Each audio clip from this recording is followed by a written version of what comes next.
Saat ini saya dipercayakan sebagai Ketua Wilayah Rohani Santa Ursula, Paroki Bunda Teresa Kalkuta GPI. Dan pada sekitar tahun 2013 yang lalu, akhir 2013, kami sekeluarga pindah ke GPI. Dan awalnya kami tergabung dalam Wilayah Rohani Santo Thomas Becket, kemudian dimekarkan masuk ke dalam Wilayah Rohani Santo Yohanes Rasul, dan akhirnya dalam pemekaran selanjutnya bergabung dalam Wilayah Rohani Santa Ursula.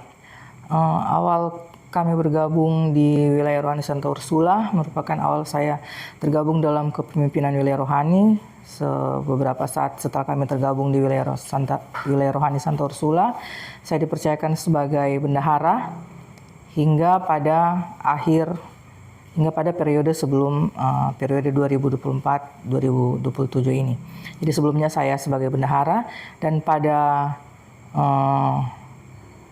pemilihan ketua wilayah rohani yang baru oleh pastor paroki Pitinangon pada waktu itu, saya ditunjuk pastor sebagai ketua wilayah rohani. Pada saat itu saya sempat menolak. Saya menghadap langsung ke pastor, kemudian saya nego dengan pastor biar Jo kita urus derma, Jo hitung-hitung derma, jadi bendahara saja. Tapi saya masih ingat perkataan pastor pada waktu itu bahwa pastor Pit bilang jalani saja dulu. Jadi akhirnya dengan keyakinan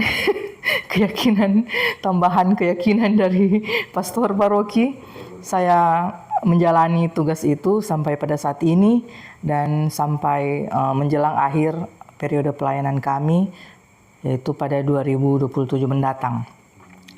Dan seperti saya sebutkan sebelumnya bahwa saya tidak terlahir sebagai Katolik, saya baru sekitar 22 tahun lebih, atau jalan 22 tahun lah menjadi anggota Gereja Katolik. Jadi banyak hal yang saya harus pelajari, terutama karena saya dipilih menjadi pimpinan umat, dan saya harus melayani umat yang sudah lebih banyak pengetahuan mengenai Katolik daripada saya.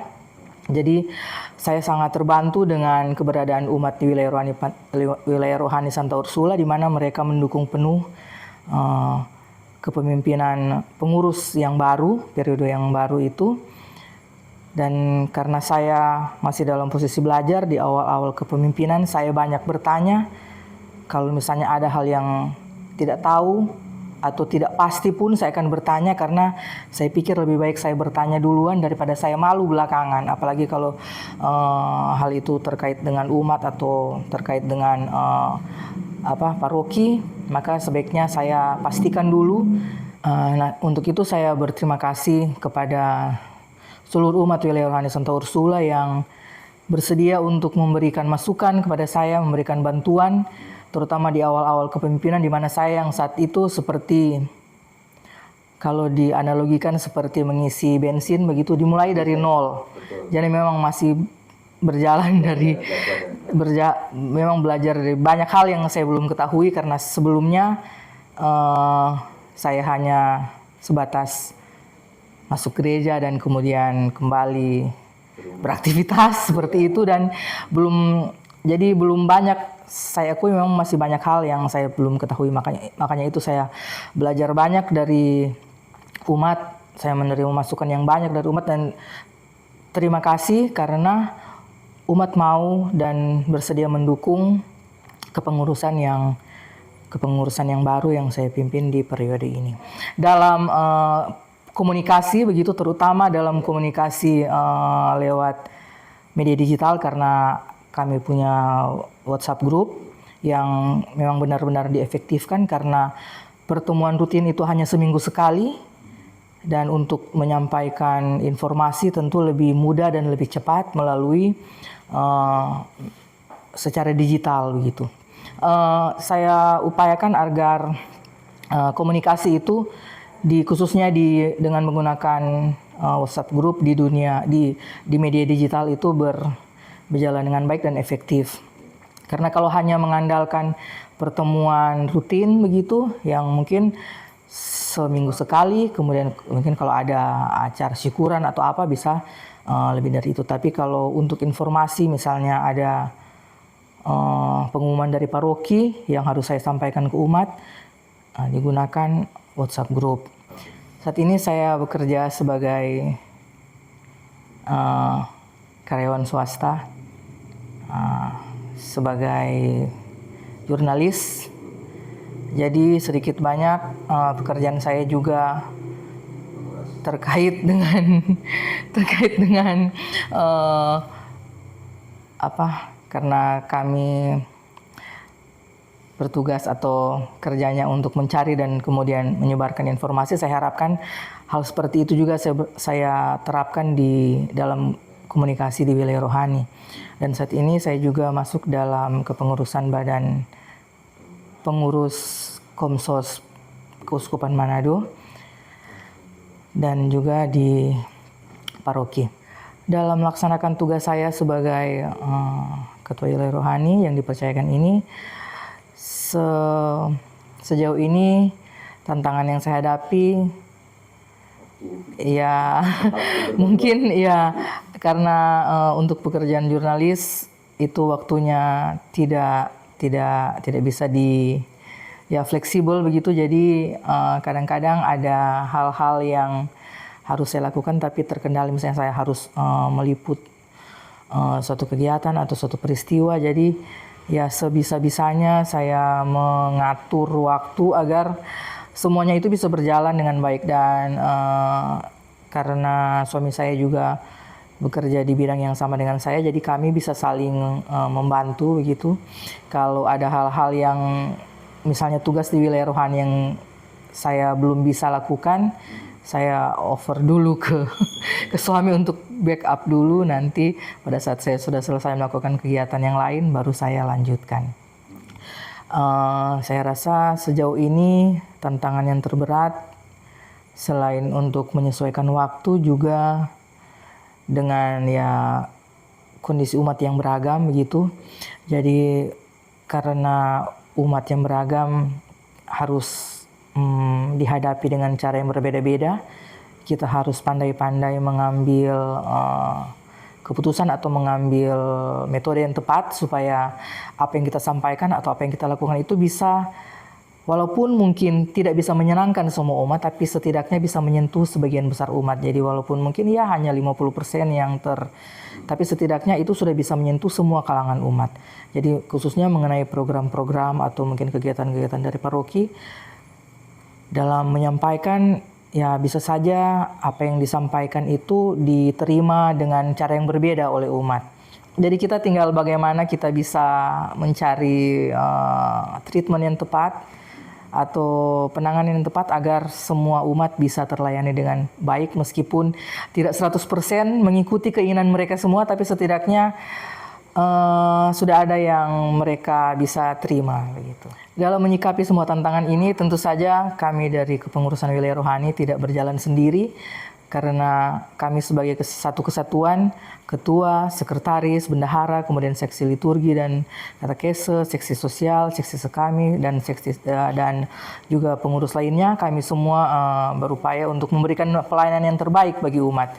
Meskipun mungkin tidak bisa menyenangkan mereka semuanya, tetapi setidaknya kami bisa saling mengisi, bisa saling membantu. Jika mungkin ada kekurangan dari saya, mungkin dari sekretaris, bendahara, atau seksi-seksi lain bisa mendukung atau bisa membantu agar pelayanan tersebut atau mungkin kegiatan bisa berjalan dengan baik. Karena sejatinya kita semua ini bekerja untuk kemuliaan Tuhan. Jadi dalam pelayanan tentunya kita harus memberikan yang terbaik bagi Tuhan. Karena tanpa kerjasama atau tanpa bantuan dari umat, tentunya pengurus tidak bisa melakukan atau memberikan pelayanan yang terbaik bagi paroki atau bagi gereja begitu. Jadi saya sangat bersyukur karena dalam kepengurusan ini kami semua itu bisa bekerja sama dengan baik, bisa saling mengisi, bisa saling membantu. Jadi sejauh ini program-program yang kami jalankan. Sejauh ini tidak ada kendala yang berarti, memang ada kendala di beberapa kendala kecil, tapi syukur kepada Allah semua itu bisa terlaksana dengan baik, dan semoga kiranya kepengurusan ini bisa melakukan melakukan pelayanan dengan baik, sebaik-baiknya untuk melayani umat sampai pada akhir pelayanan kami di tahun 2027 mendatang. Harapan saya untuk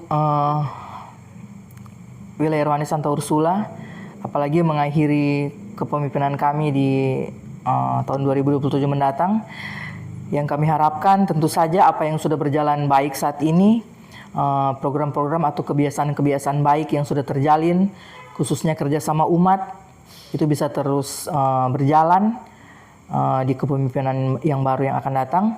Dan sebagai informasi juga bahwa untuk wilayah Rohani Santa Ursula, dalam aksi puasa pembangunan sudah sekitar, aksi nyata puasa pembangunan kami sudah sekitar berjalan mungkin 2 tahun lebih.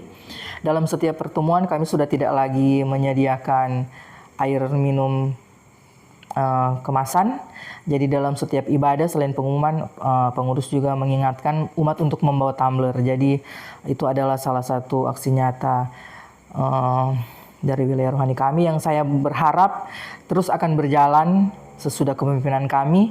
Saya harapkan kebiasaan baik ini akan terus berjalan, dan juga terutama saling membantu atau bergotong royong, karena dalam beberapa kesempatan ada beberapa kesempatan yang saya rasa misalnya ada kegiatan atau apapun itu yang saya rasa aduh ini soalnya mau jadi ini dia, tapi ternyata di luar perkiraan saya, umat ternyata bersedia membantu, dan yang sebelumnya mungkin tidak merespon begitu di percakapan di WA, bukan tiba-tiba juga mungkin kata dia diam-diam, tapi dia sudah memang ada niat untuk ikut serta begitu, akhirnya kegiatan tersebut bisa berjalan, dan itu tentu saja menjadi salah satu pengingat bagi saya bahwa tidak seharusnya saya menggantungkan kepercayaan pada diri sendiri begitu, karena di belakang kami, di belakang pengurus itu ada Tuhan yang dengan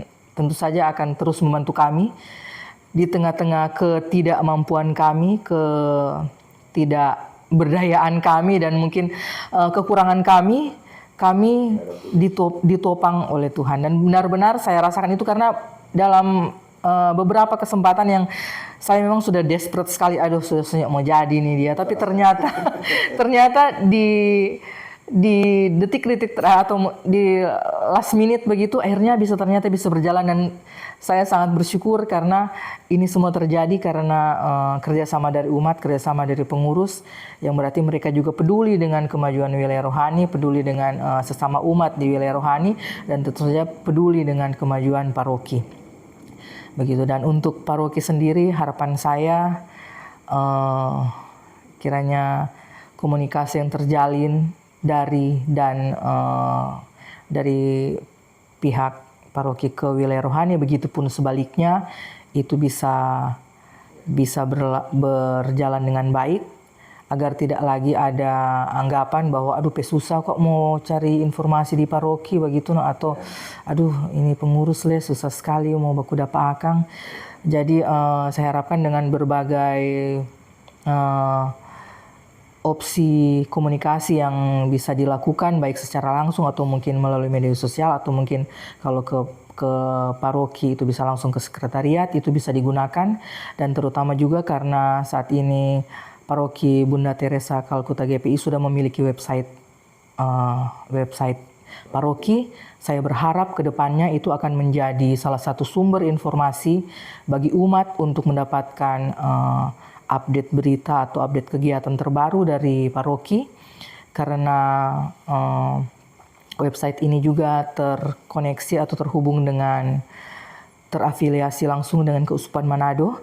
Jadi kita berada di bawah Keuskupan Manado.